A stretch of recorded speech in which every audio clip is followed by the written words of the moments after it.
كالسؤال الأخير طاهر ميسو، ماذا تقول للجزائريين الذين اعترضوا على هذه الخطوة من طرفك؟ هل ستستمر في نقد المظاهر السيئة داخل السلطة والوزارات، أم أنك بسبب هذه المضايقات التي تعرضت لها وبسبب هذه الهجمة ضدك ستغير من سياساتك في المستقبل؟ شوف، أنا إلى آخر دقيقة في العهدة تاعي نكمل التدخلات تاعي، سواء تكون سلبية أو نقائص ولا كل شيء. بصح حاجة اللي نتأسف فيها حاجة أنها الجزائريين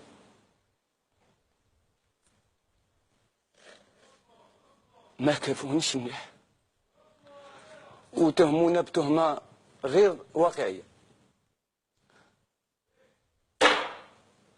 تعرضت بزاف، جابونا جدرمية بوليسية، كراو الولاد كل شيء، من بعد الله فهمتكم.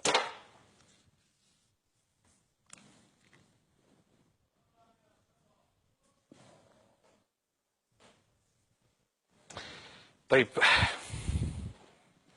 سميسوم، أنا أقدر هذه المشاعر، وطبعا أنا أسئلتي ما كانتش بغرض أنه الإساءة إليك، ولا شك بأن الجزائريين اليوم عندما يستمعون إليك قد يصححون بعض المواقف بعد الموافقة الأخيرة على هذه الدستور. هذه ليست أنت مستمر في عملك كنائب، تراقب وأحترم فيك هذه الصراحة. يعطيك الصحة سي طاهر ميسوم، شكرا جزيلا.